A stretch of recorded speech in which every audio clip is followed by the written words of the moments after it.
بسم اللہ الرحمن الرحیم۔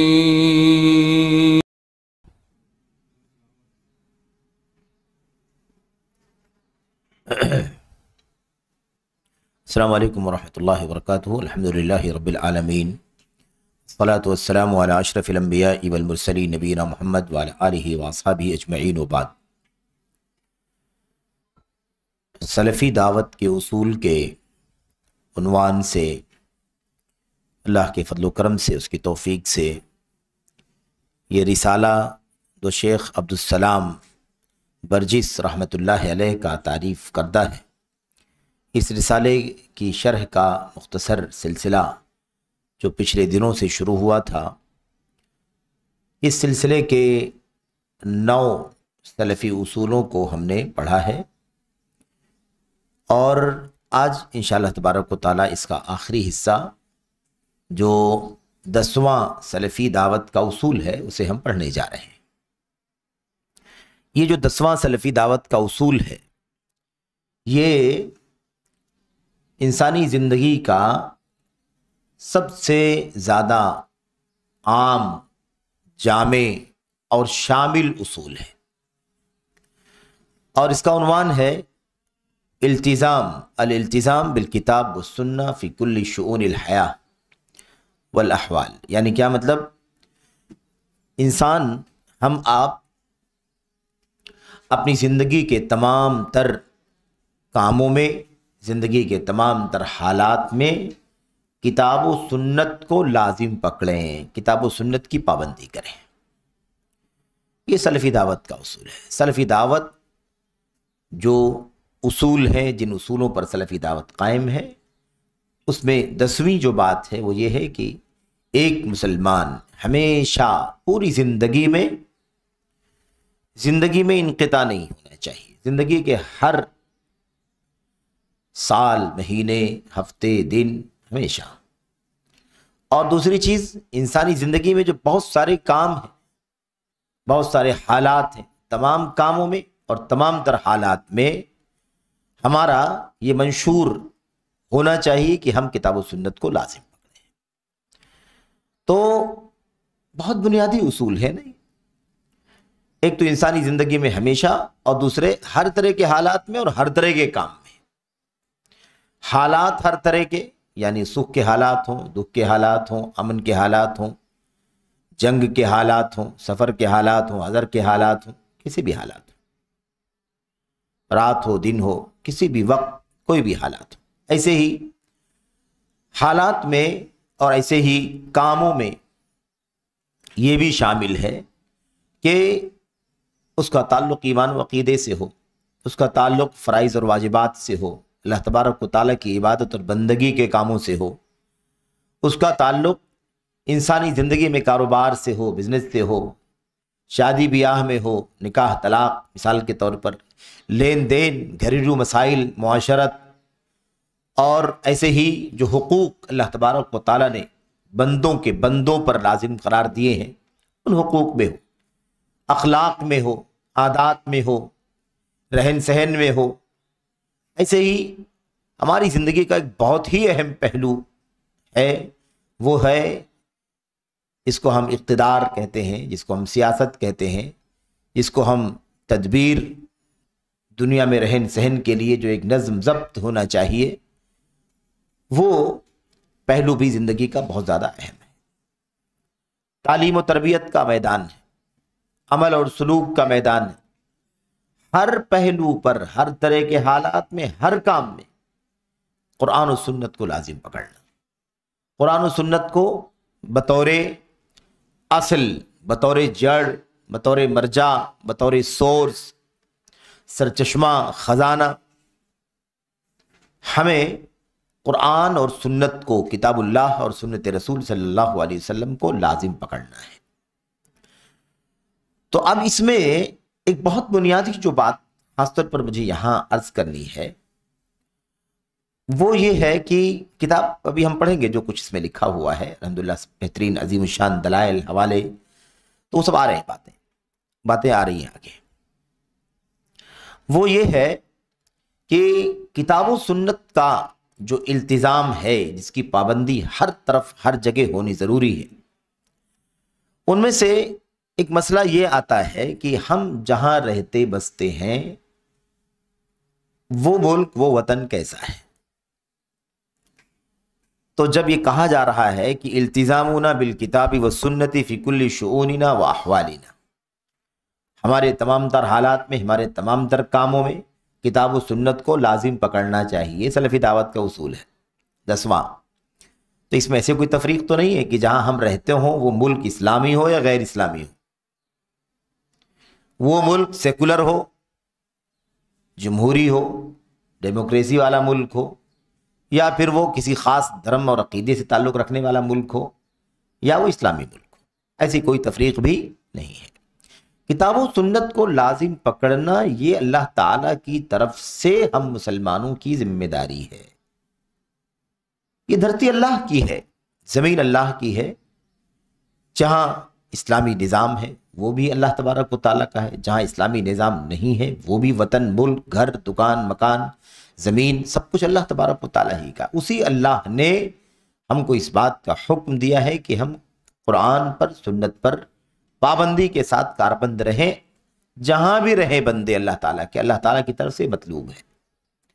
تو یہ تفریق بھی جو بسا اوقات لائی جاتی ہے، یہ تفریق بھی سلفی دعوت کے اصولوں کے خلاف ہے۔ اسی لیے اس طرح کی باتیں کرنے والے عام طور پر سلفی نہیں ہیں، سلفی فکر کے حامل نہیں، جو کہتے ہیں ہم لوگ جمہوری ملک میں رہتے ہیں، ہم لوگ ڈیموکریسی میں رہتے ہیں۔ مثال کے طور پر یہاں سود کھانے میں کوئی حرج کی بات نہیں ہے، یہاں زناکاری کرنے میں کوئی حرج کی بات نہیں ہے، یہاں کاروبار غلط سلط کرنے میں کوئی حرج کی بات نہیں ہے، یہاں چوری کر لینے میں کوئی حرج کی بات نہیں ہے۔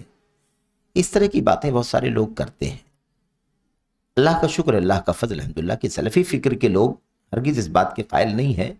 کوئی انفرادی رائے کسی کی ہو تو اس کی بات نہیں کر سکتے ہم، لیکن عام جو سلفی موقف ہے، اللہ کا شکر ہے کہ وہ فی جمیع الشؤون والاحوال، تمام تر حالات میں اور تمام تر کاموں میں ہمیں سلفی دعوت اس بات کا حکم دیتی ہے کہ ہم قرآن و سنت کو لازم پکڑیں۔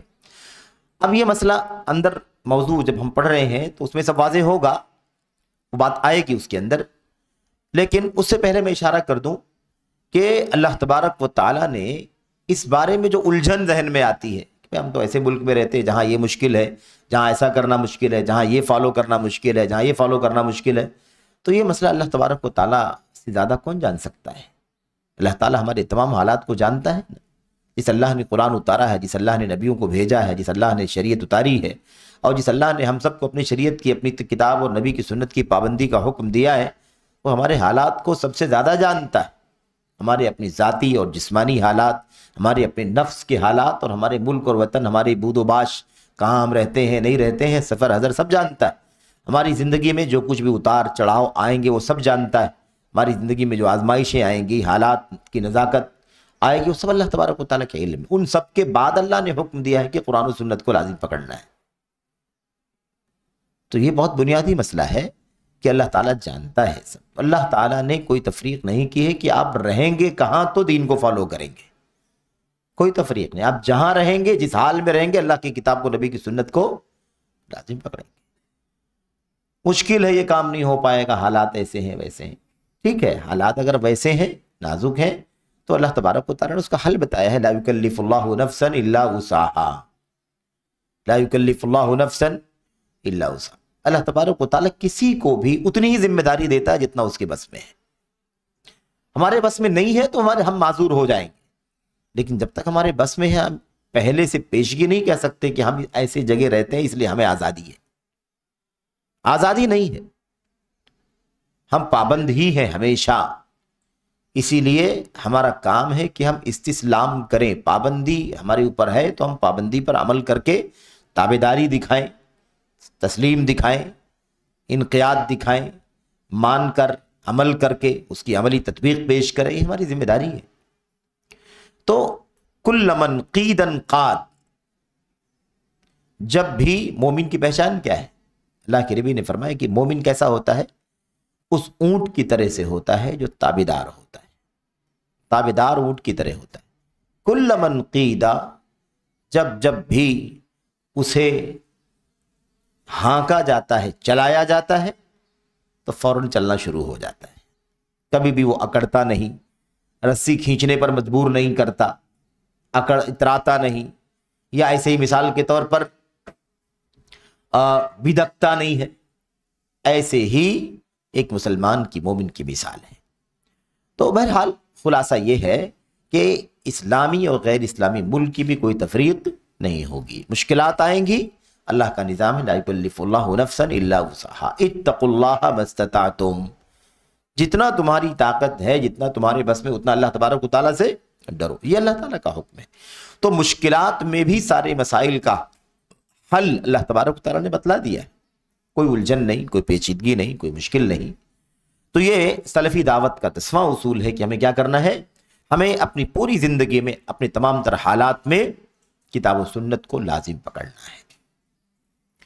शेख कह रहे हैं कि हमारा किताब व सुन्नत को लाजिम पकड़ना अपने तमाम तर कामों में, अपने तमाम तर हालात में, ये उसूल नहीं है, सिर्फ सारे उसूलों का उसूल है। सारे उसूलों का उसूल है। 9 उसूल हम लोगों ने पढ़े हैं और ये 10वां उसूल है। लेकिन ये 10वां उसूल सारे उसूलों की जड़ है, क्योंकि सारे उसूल जो हम लोगों ने पढ़े हैं ना, वो सब के सब इसी के दायरे में आते हैं। किताब और सुन्नत की पाबंदी करना है हर हाल में, इसीलिए इल्म हासिल करना है, इसीलिए अमल करना है, इसलिए तौहीद की दावत देनी, इसलिए सुन्नत की दावत देनी, इसलिए फ़िरक़ावारियत से बचना है, इसलिए बिदात की मुखालफत करनी है, अहले बिदात पर रद्द करना है, नक़्द करना है वगैरह, मुसलमानों के हुक्मरानों की ताबेदारी करनी। जितने मौज़ूआत हम लोगों ने इससे पहले पढ़े वो सब का सब इसी में तो शामिल है। किताब और सुन्नत की पाबंदी करनी ज़रूरी। तो ये असलुल उसूल है, ये तमाम उसूलों का उसूल है, तमाम उसूलों की जड़ है। ये कहते हैं हुआ असलुल उसूल वल हाकिम अलैह, तमाम उसूलों की बुनियाद है और तमाम उसूलों पर हाकिम है। यानी क्या मतलब, सब सारे के सारे उसूल इस उसूल के कंट्रोल में है, उसके नीचे। तो ये बहुत वाज़ेह सी बात है, इसके अंदर कोई पेचीदगी भी नहीं। कहते वज़ालिका वक़ूफ़न इंद क़ौलिल्लाहि ताला। क्यों ऐसा है? ऐसा क्यों है? कुरान और सुन्नत को हर तरह के हालात में हमें लाजिम पकड़ना है, क्योंकि अल्लाह तबारक व तआला फरमाता है वमा कान लिमुमिनिन वला मुमिनतिन इज़ा क़ज़ल्लाहु व रसूलुहु अम्रन अन यकून लहुमुल खियरतु मिन अम्रिहिम वमन यअसिल्लाह व रसूलहु फ़क़द ज़ल्ला ज़लालन मुबीना। सूरतुल अहज़ाब की आयत नंबर 36 में इस आयत करीमा में अल्लाह फरमाता है किसी मोमिन के लिए, खा वो मर्द हो या वो औरत, मोमिन मर्द मोमिन औरत, किसी के लिए भी ये रवा नहीं, जायज़ नहीं कि जब अल्लाह ताला और उसके रसूल सल्लल्लाहु अलैहि वसल्लम अमरन किसी मसले का फ़ैसला कर दें, किसी इशू में फ़ैसला हो जाए, अल्लाह ताला ईमान का, अक़ीदे का, अमल का, किरदार का, मामलात का, हलाल हराम का, सियासत का, आदाब का, किसी भी मसले में। क्योंकि अल्लाह ने क्या फरमाया, अमरन, अम्र नकरा है, किसी भी मामले में अल्लाह तबारक व तआला का फ़ैसला आ जाए ऐसा करना है, रसूल का फ़ैसला आ जाए ऐसा करना है, तो किसी मोमिन मर्द मोमिना औरत के लिए जायज़ नहीं है अन यकून लहुमुल खियरतु मिन अम्रिहिम, कि अब अल्लाह का अम्र आने के बाद उनके अपने अम्र में अपनी मर्जी के मुताबिक चलने की इजाज़त हो। किसी मोमिन मर्द के लिए, औरत के लिए जायज़ नहीं है कि अब वो समझे अल्लाह का कलाम आ गया, नबी का फरमान आ गया, फैसला अल्लाह का उसके रसूल का आ गया, तो अब इसके बाद कोई इख्तियार अपने मामले का किसी मोमिन को, किसी मोमिना को बाकी नहीं बचता। दोनों अमर पर गौर करने की जरूरत है। इज़ा क़ज़ल्लाहु व रसूलुहु अमरन, कोई अम्र यानी कोई भी मामला, और आगे अल्लाह ने फरमाया मिन अम्रिहिम, उनके अपने मामले में। अम्र अल्लाह का, मामला अल्लाह का, आपके मामले में भी अल्लाह का हुक्म। तो किसी भी मामले में अल्लाह तबारक व तआला के जब फैसला हो चुका है तो किसी मोमिन मर्द औरत को अख्तियार नहीं है कि वो अपने मामले में अपना अख्तियार रखे। अख्तियार किसका होगा? हमारा रब जो कहेगा और हमारे रब के नबी जो कुछ कहेंगे वही चलेगा। ऐसे ही अल्लाह तबारक व तआला ने फरमाया इन्नमा काना क़ौलुल मुमिनीना इज़ा दुऊ इलल्लाहि व रसूलिहि लियहकुम बैनहुम अन यक़ूलू समिअना व अतअना व उलाइका हुमुल मुफ़्लिहून।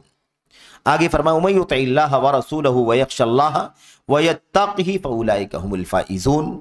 और आगे चल करके फिर तीसरी आयत करीमा में, यानी सूरतुन नूर की ये 3 आयतें बल्कि 4 आयतें हमारे सामने हैं। अल्लाह तबारक व तआला फरमाता है मोमिनों का कौल, मोमिनों की बात तो ये होनी चाहिए जब उन्हें बुलाया जाए अल्लाह की तरफ और उसके रसूल की तरफ, ताकि अल्लाह और उसके रसूल सल्लल्लाहु अलैहि वसल्लम उनके किसी मामले में फ़ैसला करें। یعنی اللہ اور اس کے رسول کے فیصلے کے لیے جب مومنوں کو بلایا جائے تو مومنوں کو کہنا کیا چاہیے؟ مومنوں کو کیا کہنا چاہیے؟ سمعنا واطعنا، سمعنا واطعنا کہنا چاہیے. ہم نے سنا، ہم نے سن لیا اور ہم نے اطاعت کر لی. ہم سن رہے ہیں اے اللہ تیرا کہا مان رہے ہیں، ہم سن رہے ہیں نبی کا فرمان اور ہم اپنے نبی کے فرمان کو مان رہے ہیں. یہ مومنوں کا کام ہونا چاہیے. اچھا، اس میں دیکھیے کیا کہا جا رہا ہے، مومنوں کا قول یہ ہونا چاہیے. کیا قول ہونا چاہیے؟ سمعنا واطعنا. یہ تابع داری میں پہل کرنے کی اور تابع داری میں آگے بڑھنے کی مثال ہے. اصل میں کیا ہے، آؤ اللہ اس کے رسول کسی مسئلے میں فیصلہ کرنے کے لیے بلا رہے ہیں، تو بلا رہے ہیں اور جانا ہے اور فیصلہ ہوگا، اسے ماننا ہے، یہ تو کام ہے، بعد میں ہوگا.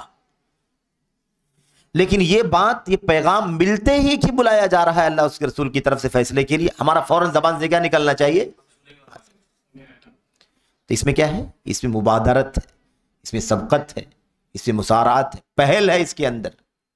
اور آدمی جس کا زیادہ تابع دار ہوتا ہے نا، جی جی فوراً حاضر ہوں میں، فوراً کیا کہتا ہے؟ لبیک، حاضر ہوں، جی آیا.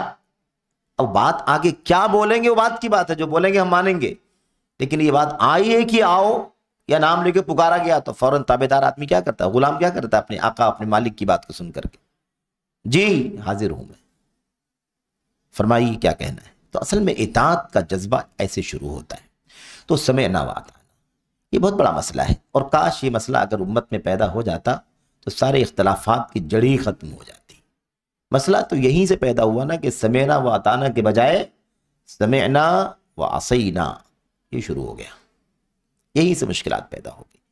تو اللہ تبارک و تعالیٰ فرماتا ہے یہ کام ہے. تو اہل ایمان سمعنا واطعنا کہتے ہیں.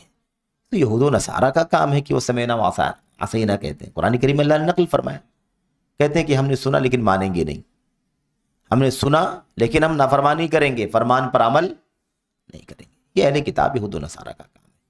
تو اللہ تبارک و تعالیٰ نے یہ اہل ایمان کی پہچان بتلائی ہے. وَأُولَئِكَ هُمُ الْمُفْلِحُونَ، انجام کیا ہے؟ فلاح، کامیابی، کامرانی. آگے وَمَن يُطِعِ اللَّهَ وَرَسُولَهُ وَيَخْشَ اللَّهَ، اور جو اللہ کا کہا مانے، اس کے رسول کا کہا مانے، وَيَخْشَ اللَّهَ، اور اللہ تبارک و تعالیٰ سے ڈرے. یہاں نہیں کہا گیا اللہ کے رسول سے ڈرے، کیوں؟ خشیت صرف اللہ تبارک و تعالیٰ کے لیے، اطاعت اللہ کی ہے، اس کے رسول کی بھی ہے، دونوں کی اطاعت ہے، لیکن خشیت کس کی ہے؟ صرف اللہ تبارک و تعالیٰ. خود نبی کریم صلی اللہ علیہ وسلم جو مطاع ہیں وہ بھی اللہ تبارک و تعالیٰ سے خشیت اختیار کرتے ہیں. انی اخشاکم للہ واتقاکم للہ وعالمکم باللہ، میں تم میں سب سے زیادہ اللہ سے ڈرنے والا ہوں، تم میں سب سے زیادہ اللہ کی خشیت والا ہوں، خوف کرتا ہوں اللہ تعالیٰ سے، اور اللہ کے بارے میں تم میں سب سے زیادہ علم رکھنے والا ہوں. اور جو جس کے بارے میں جتنا زیادہ علم رکھتا ہے وہی اس کا اتنا زیادہ اس کی قدر کرتا ہے اور محبت کرتا ہے. تو جو اللہ کی اطاعت کرے، اس کے رسول کی اطاعت کرے اور اللہ سے ڈرے اور اس کا تقوی اختیار کرے، تو خوف و خشیت اور تقوی اللہ تعالیٰ کا اور اطاعت اللہ کی بھی اور اس کے رسول صلی اللہ علیہ وسلم کی. اولئک هم الفائزون، اللہ نے فرمایا یہی لوگ کامیاب ہونے والے. دیکھا آپ نے، فلاح بھی آ گیا، فوز بھی آ گیا. تو فوز و فلاح کہاں ہے؟ اللہ اور اس کا اللہ اور اس کے رسول صلی اللہ علیہ وسلم کی اطاعت کرنے میں، کہاں ماننے میں ہے.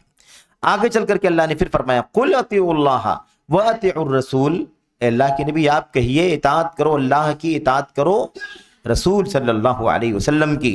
فَإِن تَوَلَّوْا فَإِنَّمَا عَلَيْهِ مَا حُمِّلَ وَعَلَيْكُمْ مَا حُمِّلْتُمْ، اگر اعراض کریں، منہ موڑیں، پیٹ پھیر لیں تو پھر فکر کرنے کی ضرورت نہیں ہے، انجام یاد رکھو. فَإِنَّمَا عَلَيْهِ مَا حُمِّلَ، اس کی ذمہ داری وہ ہے جو اس کے سر پر ڈالی گئی ہے. وَعَلَيْكُمْ مَا حُمِّلْتُمْ، اور تمہاری ذمہ داری وہ ہے جو تمہارے سر پر ڈالی گئی، جو ذمہ داری ڈالی گئی. اور آگے کیا فرمایا؟ وَإِن تُطِيعُوهُ تَهْتَدُوا، لیکن یاد رہے کہ اگر تم رسول کریم صلی اللہ علیہ وسلم کی اطاعت کرو گے تو ہی ہدایت پاؤ گے. ہدایت پانے کے لیے، ہدایت پر رہنے کے لیے کیا ضروری ہے؟ اطاعت اللہ کی اور اس کے رسول صلی اللہ علیہ وسلم کی. وَمَا عَلَى الرَّسُولِ إِلَّا الْبَلَاغُ الْمُبِينُ، اور اللہ نے فرمایا یہ بھی یاد رکھو کہ اگر تم نہیں مانو گے کہا، اطاعت نہیں کرو گے، تو ہمارے نبی کا کچھ نہیں بگڑے گا، کیونکہ ہمارے نبی کا یہ کام نہیں ہے کہ وہ منوائے تم سے، ہمارے نبی کا کام ہے کھلا پیغام پہنچا دے، کھلی تبلیغ کر دے، البلاغ المبین، کھلی تبلیغ، ایک دم دو ٹوک واضح طور پر یہ پیغام پہنچ جائے۔ تو ساری دنیا کے سامنے اللہ کی توحید کا، نبی کی نبوت کا، رسالت کا، سنت کا پیغام کھل کر کے پہنچ چکا ہے۔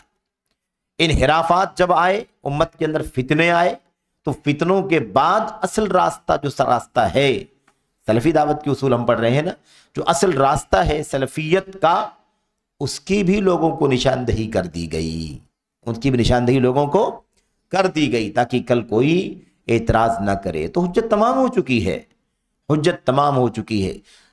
اسلام کے علاوہ یہودیت ہے، عیسائیت ہے، شرک ہے، بت پرستی ہے، الہاد ہے، آگ کی پوجا کرنا ہے، دنیا کے اور جو دیگر آسمانی غیر آسمانی مذاہب اور دھرم ہے، ان کے مقابلے میں اسلام کا پیغام بھی پہنچ چکا ہے اور حجت قائم ہو چکی ہے، حجت قائم ہو چکی ہے۔ اور اسلام کی اصل تعلیمات میں جب بگاڑ پیدا ہوا، فساد آیا، تو یہ حجت بھی قائم ہو چکی ہے کہ اندر جو فساد پیدا ہوگا، اس فساد سے بچنے کے لیے آپ کو، ہم کو نبی کریم صلی اللہ علیہ وسلم کے صحابہ کا راستہ تلاش کرنا ہوگا۔ یہ بھی اللہ نے واضح کر دیا ہے، کیونکہ ہم لوگ ابھی جو آیتیں پڑھ رہے ہیں وہ اللہ کی اطاعت سے متعلق، رسول کی اطاعت سے متعلق۔ ان آیتوں کے بعد جب ہم آگے بڑھیں گے تو وہ آیتیں بھی آئیں گی جس میں اللہ تبارک و تعالیٰ نے یہ بیان فرمایا ہے کہ مومنوں کی جماعت کو بھی لازم پکڑنا ضروری ہے، مومنوں کی جماعت کا راستہ کیا، اس راستے پر چلنا ضروری ہے، مہاجرین اور انصار کی پیروی کرنا بھی ضروری ہے۔ آگے اللہ تبارک و تعالیٰ یہ بھی فرمائے گا کہ جو لوگ ان کی اتباع کرنے والے ہیں ان سے اللہ راضی ہو چکا ہے اور وہ اللہ سے راضی ہو چکے ہیں۔ یہ ساری باتیں اللہ کے کلام کی آیتوں میں بھی آئیں گی، اور وہ آیتیں بھی آئیں گی جس میں اللہ تبارک و تعالیٰ نے یہ فرمایا ہے کہ فَإِنْ آمَنُوا بِمِثْلِ مَا آمَنْتُمْ بِهِ فَقَدِ اهْتَدَوْا۔ آئیڈیل بنایا جائے گا اللہ تعالیٰ کی طرف سے نبی کے اصحاب کو، کہ نبی کے اصحاب ہیں پہلے ایمان لانے والے، ان کو اگر اپنا قابل اتباع، قابل اطاعت، مطاع سمجھا جائے گا، کیونکہ وہ اللہ کے نبی صلی اللہ علیہ وسلم کی صحبت میں رہ کر کے علم حاصل کرنے والے تھے، تو پھر اس کا نتیجہ یہ ہوگا کہ ہدایت کبھی ہاتھ سے چھوٹنے نہیں جا پائے گی، ہدایت ہاتھ سے نہیں نکلے گی۔ تو ہدایت پانے کے لیے آپ دیکھیں دونوں چیزیں، فَإِنْ آمَنُوا بِمِثْلِ مَا آمَنْتُمْ بِهِ فَقَدِ اهْتَدَوْا، اور یہاں اس آیت کریمہ میں اللہ نے کیا فرمایا، وَإِن تُطِيعُوهُ تَهْتَدُوا۔ ہدایت کا وعدہ دونوں کے ساتھ میں کیا گیا۔ اللہ تبارک و تعالیٰ نے اللہ کے نبی علیہ السلام کا ذکر کر کے فرمایا اگر تم ان کی اطاعت کرو گے تو تم ہدایت پر رہو گے، اور وہی پیغام اللہ تعالیٰ نے نبی کے خاص ساتھیوں کا تذکرہ کرتے ہوئے فرمایا فَإِنْ آمَنُوا بِمِثْلِ مَا آمَنْتُمْ بِهِ فَقَدِ اهْتَدَوْا۔ اسی طرح کا ایمان رکھو گے جیسے ان کا ایمان تھا، جیسے تمہارا ایمان ہے نبی کے ساتھیوں، اگر ایسے دنیا کے لوگ ایمان رکھیں گے تو ہدایت یافتہ رہیں گے۔ تو آپ دیکھیے کہ تہتدوا اور فقد اہتدوا، ہدایت کا وعدہ دونوں طرف کیا جا رہا ہے۔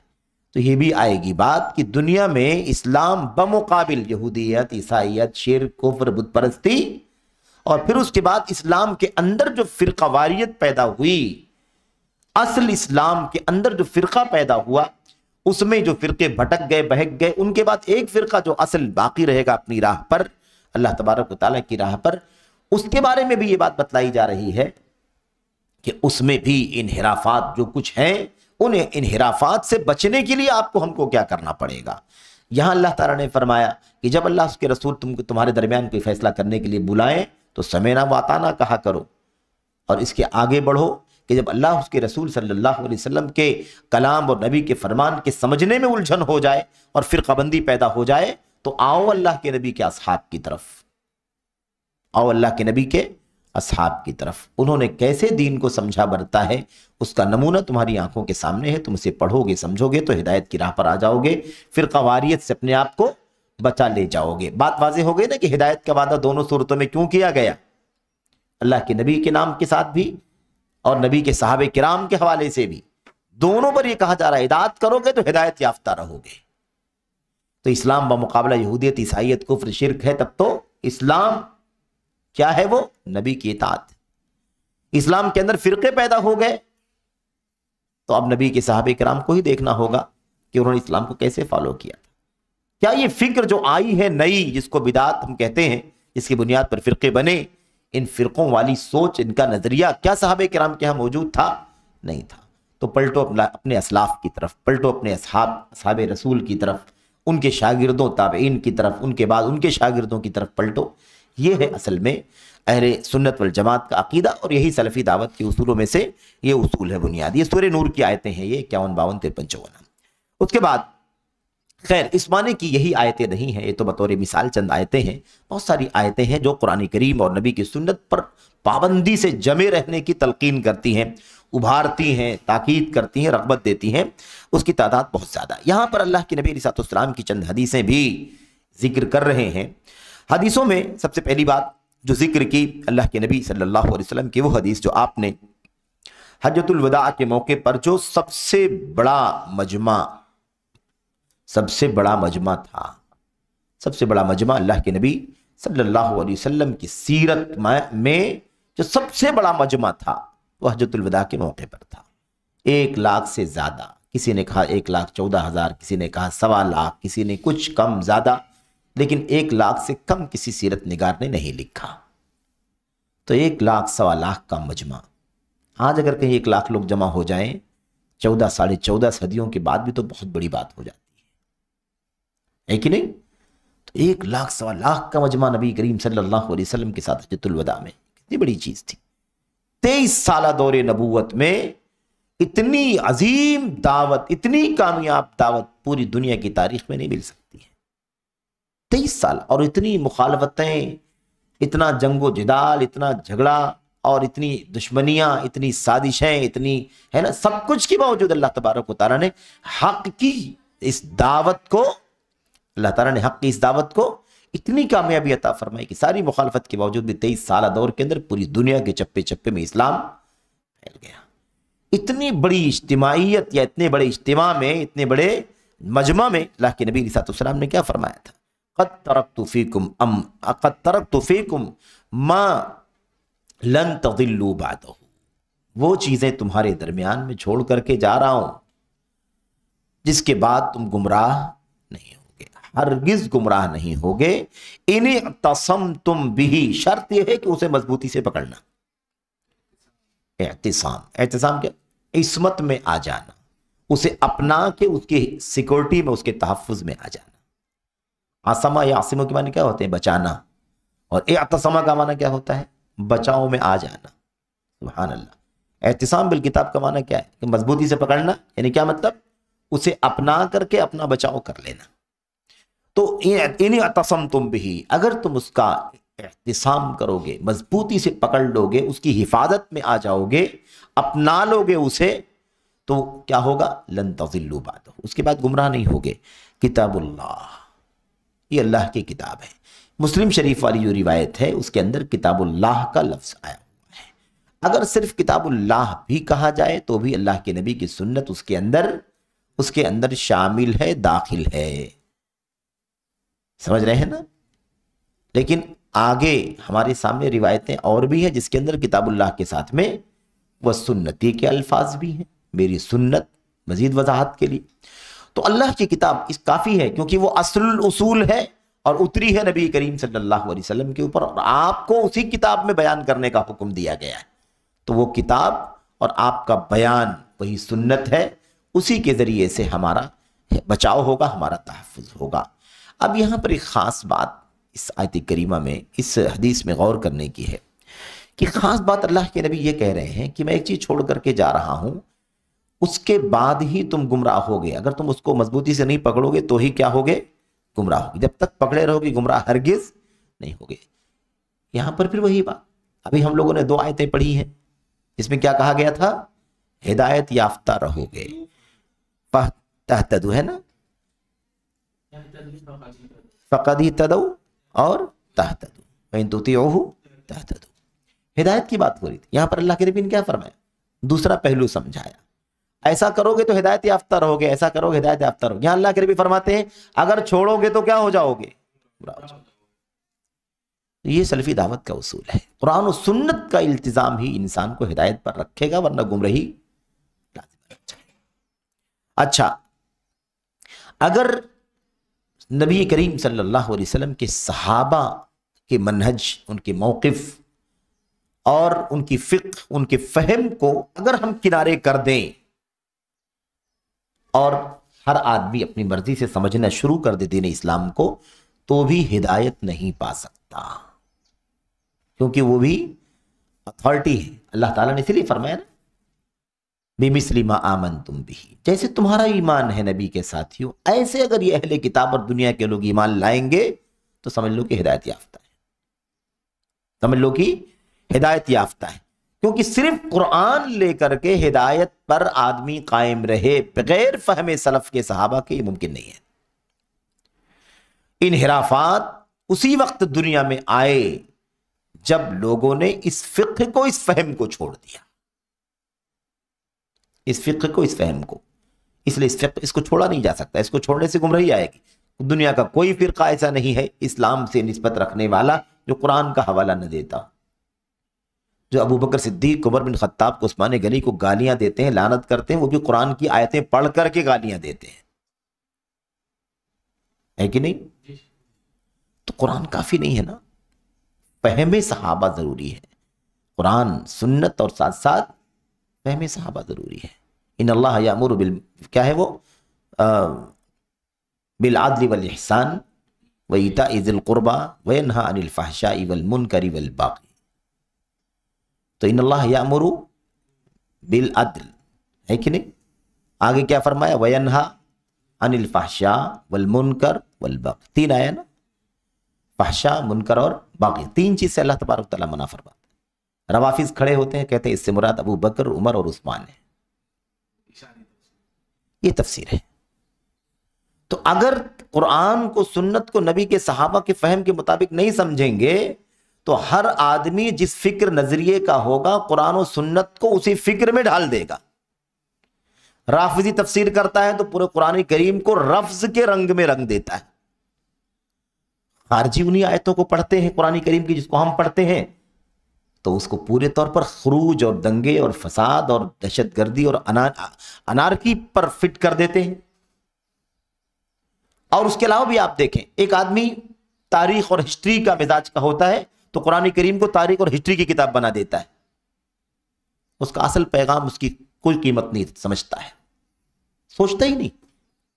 تو اس لیے قرآن و سنت کے ساتھ یہ ضروری ہے کہ فَإِنْ آمَنُوا بِمِثْلِ مَا آمَنْتُمْ بِهِ فَقَدِ اهْتَدَوْا، یہ قرآن کریم اور نبی کی سنت کے ساتھ لازم ہے کہ ویسے ہی ایمان، وہ ایمان کا معیار نبی کے صحابہ، نبی کے صحابہ، کیونکہ نبی جیسے ایمان لائے اور نبی کے صحابہ کو اس کی تربیت ملی۔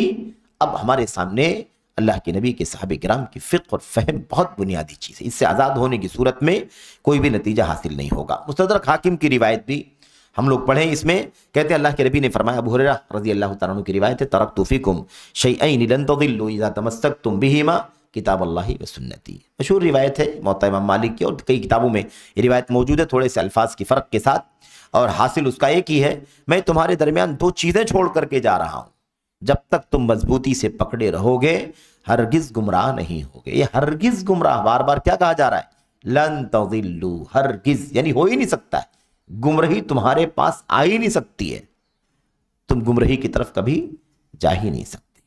کیا کہا؟ کتاب اللہ و سنتی، میری کتاب، اللہ کی کتاب اور میری سنت، اللہ کی کتاب اور میری سنت۔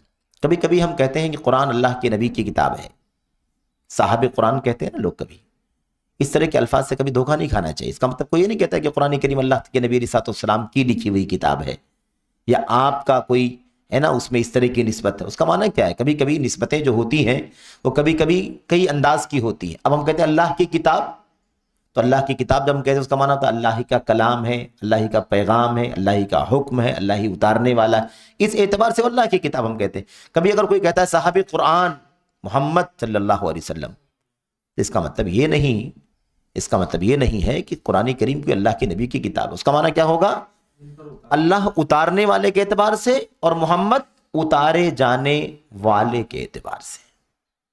समझ रहे हैं ना? इस एतबार से कोई आदमी कहता है कि हमारे मदरसे में, तो मदरसा आपका तो नहीं है, मदरसा जिसका है उसका है, लेकिन आप कहते हैं हमारे मदरसे में, इसलिए कि निस्बत उस्ताद की है, पढ़ने की है, पढ़ाने की है। तो इसलिए इस तरह के अल्फाज में कंफ्यूजन कभी नहीं होनी चाहिए। क्या कहा? अल्लाह की किताब और मेरी सुन्नत। वलन यतफर्रका हत्ता यरिदा अलैहिल हौज़, और ये कुरान और सुन्नत, मेरी सुन्नत और अल्लाह की किताब कभी हरगिज जुदा नहीं होंगे, हरगिज जुदा नहीं होंगे। सारे इनकार सुन्नत करने वालों के लिए ये हदीस गले की हड्डी है।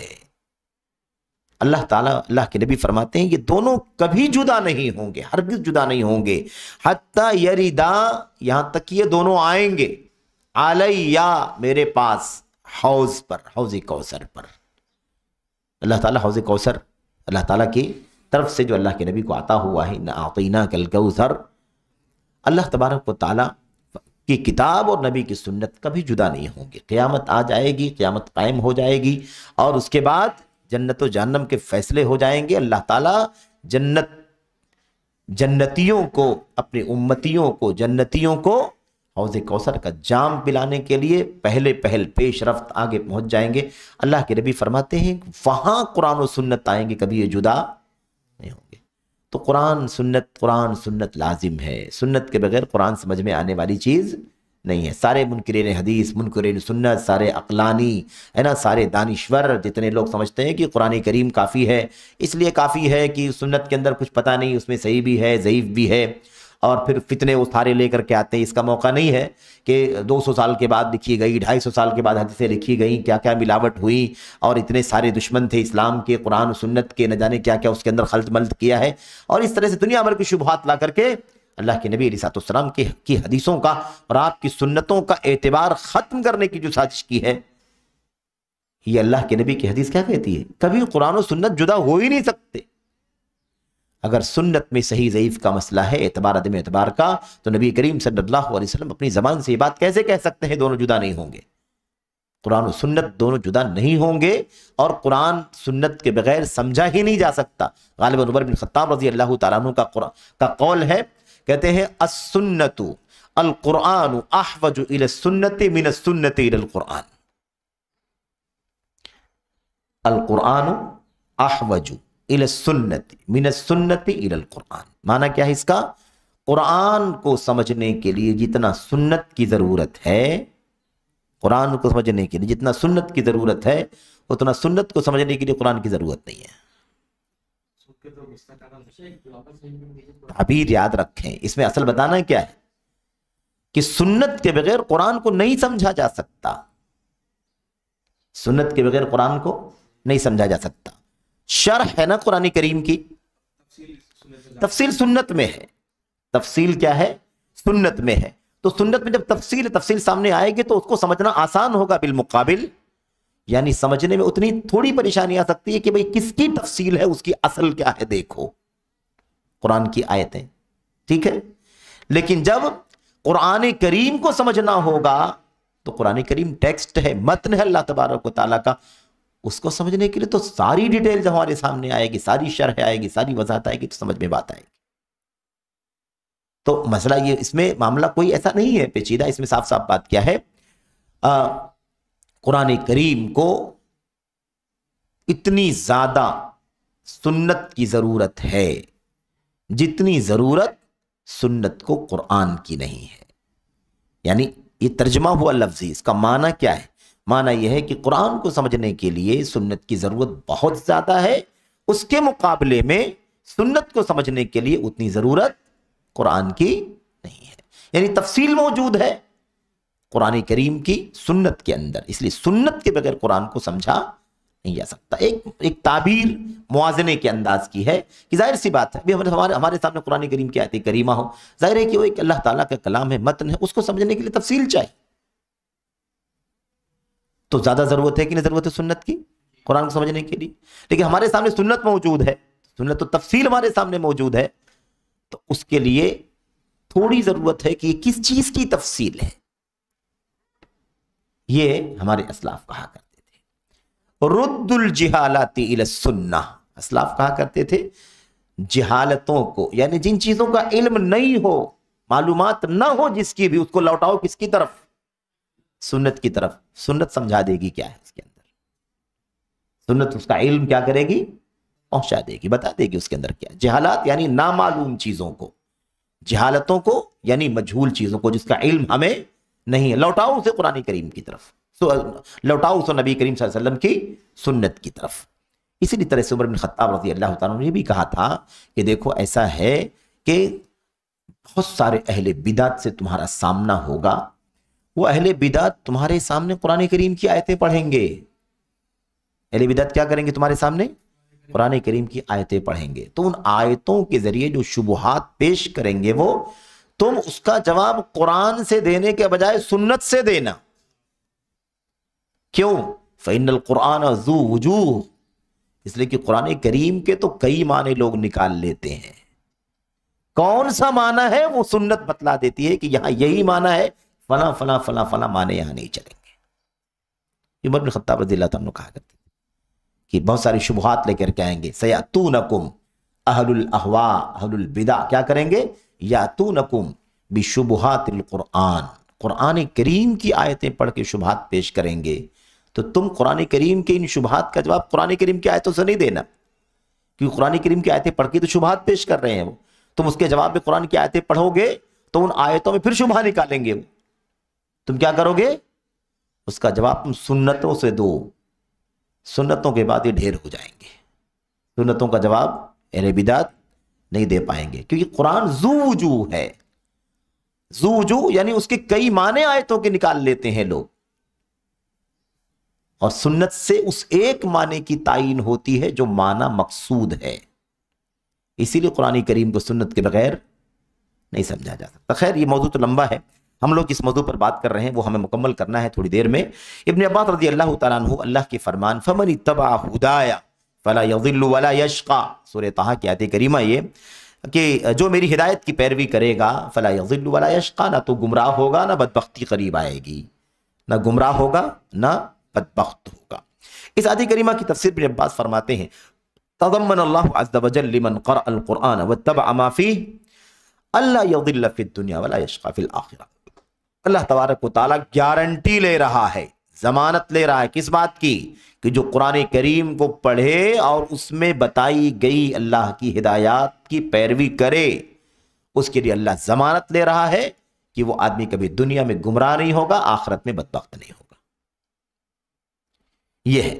उसके बाद पता ये चला, खुलासे कलाम क्या निकला कि कुरान और सुन्नत को लाजिम पकड़ना ये वाजिब है, और तमाम अल्लाह ताला की तरफ दावत देने वालों पर वाजिब है कि वो कुरान करीम का खुसूसी एहतिमाम करें, खुसूसी तवज्जो दें, और उसे अपना नस्बुल ऐन बनाए, यानी अपनी निगाहों के सामने कुरान को सुन्नत को रखें। पहला हदफ, पहला टारगेट क्या रहे? कुरान और सुन्नत रसूल सल्लल्लाहु अलैहि वसल्लम, लेकिन सलफ़ सालिहीन की फ़हम, सहाबे किराम के फ़हम के मुताबिक, जैसा कि अभी बातें इससे पहले आपके सामने चल रही थी। अब यहां से वो असल मौजू जो इस बाब का, यानी इस उसूल का जो हासिल है, लुब्बे लुबाब है, उसका खुलासा है, वो यहां से शुरू कर रहे हैं। अभी तक तो नुसूस थे, दलाइल थे, कुरान की आयतों की, हदीसों के, है ना, ये सारी बातें थी। आगे कहते हैं फ़मिन दुआत वलिल असफ, कहते हैं अफसोस के साथ कहना पड़ता है, कुछ ऐसे दुआत हैं जो युक़द्दिमु हवाहु व रायहु अला किताबिल्लाहि व सुन्नति रसूलिल्लाह। ऐसे दाई हैं दुनिया के अंदर, ऐसे दाई हैं हर तरफ। क्या करते हैं वो? जो अपनी ख्वाहिश को, अपनी राय को मुकद्दम करते हैं अल्लाह की किताब पर और नबी करीम सल्लल्लाहु अलैहि वसल्लम की सुन्नत पर। यहीं से फितना पैदा होता है। अगर कुरान और सुन्नत का इल्तिजाम हो जाए, पाबंदी हो जाए, तो मसले ही खड़े नहीं होंगे। लेकिन अफसोस यही है, शेख अब्दुल सलाम बर्जिस कह रहे हैं, ये शेख अब्दुल सलाम बर्जिस बड़े अफसोस का इजहार करते हुए कहते हैं कि मैं युक़द्दिमु हवाहु व रायहु अला किताबिल्लाहि व सुन्नति रसूली। कितने ऐसे दुआत हैं जो किताब व सुन्नत पर अपनी राय को मुक़द्दम करते हैं। ये हवा परस्ती, ये नफ्स परस्ती, ये राय ज़नी, ये क़यास और ये अक्ल, ये दानिश्वरी, ये लॉजिक, जो कुछ भी है, यही सबसे बड़ा मसला है। दाई दाई दाई दाई सारी दुनिया में, लेकिन मसला क्या है? कुरान और सुन्नत पर अपनी राय, قرآن و سنت پر اپنی لاجک، قرآن و سنت پر اپنی دانشوری، قرآن و سنت پر اپنی فکر، اپنی ذہانت، اپنی فطانت، اپنا ٹیلنٹ کہ بھئی ہم بہت ذہین فتی، یہ صورتحال دنیا کے اندر ہے۔ تو یہ دعات پر افسوس، چونکہ سلفی دعوت کی بات چل رہی ہے، سلفی دعوت کی اصولوں پر بات چل رہی ہے، اس لیے دعات کے یہاں جو خلل پایا جا رہا ہے اس خلل کا تذکرہ کرتے ہوئے شیخ عبدالسلام برچی سے بات کہہ رہے ہیں کہ کہتے ہیں کہ وَإِن كَانَ يُسَمِّي هَذَا الْهَوَىٰ أَوْ هَذَا الرَّأْيَ مُسَمًّى آخر، یہ اس نقطے پر بات کر رہے ہیں کہ کتاب و سنت کے التزام کے مقابلے میں بہت سارے دائی کر کیا رہے ہیں، کیا کہتے ہیں؟ تو ہو گئی بات کتاب و سنت پر اپنی رائے کو مقدم کرنا، خواہشات کو، اور دوسری چیز کہتے ہیں وَإِن كَانَ يُسَمِّي هَذَا الرَّأْيَ أَوِ الْهَوَىٰ، ساتھ ساتھ یہ بھی یاد رکھو کہ گرچہ معاملہ یہ ہوتا ہے کہ وہ اپنی اس خواہش نفس کو اور اپنی رائے کو کوئی اور نام دیتا ہے، قرآن و سنت کے مقابلے اپنی رائے کو لاتا ہے، اپنی خواہش کو لاتا ہے، لیکن رائے اور خواہش کا نام نہیں دیتا، کوئی اور نام دیتا ہے۔ اور نام کیا دیتا ہے؟ ابھی آ رہا ہے وہ لفظ بہت معروف لفظ ہے، لیکن شیخ کے ہی جملے میں وہ لفظ آئے تو زیادہ بہتر ہے۔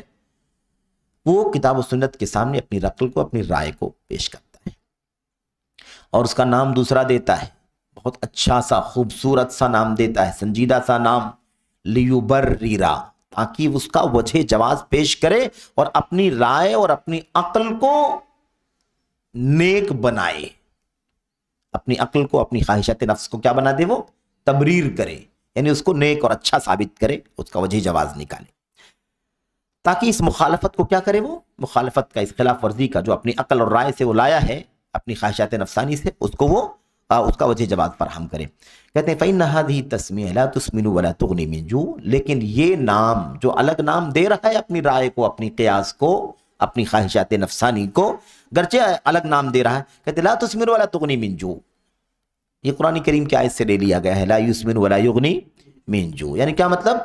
وہ جو جہنم کے اندر جہنم کے کھانا دیا جائے گا، ذریع اور دوسرے کڑوے، کسیلے، کانٹے دار جو دیے جائیں گے، لا یسمن، نہ تو جسم کو کچھ فائدہ پہنچائے گا کہ جسم موٹا ہو جائے، یعنی اس میں کچھ فائدہ پہنچے، ولا یغنی من جوع، نہ تو بھوک ختم ہوگی اس سے۔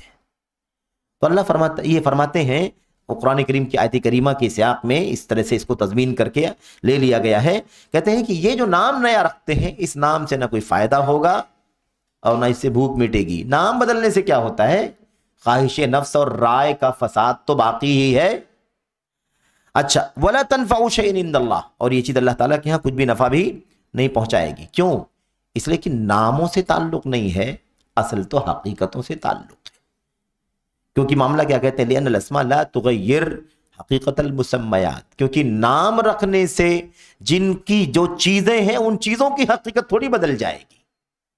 نام نیا رکھنے سے نام جس کا نام رکھا جا رہا ہے، نام والا، اس کی حقیقت نہیں بدل جائے گی، وہ اپنی حقیقت پر ہے۔ نام تم بدلتے رہو، ہم بدلتے رہیں، پھر نام تو بدلے جا رہے ہیں کہ نہیں بدلے جا رہے ہیں؟ ملکوں کے نام بدلے جا رہے ہیں، شہروں کے نام بھی بدلے جا رہے ہیں، تو کچھ بدلتا ہے کیا؟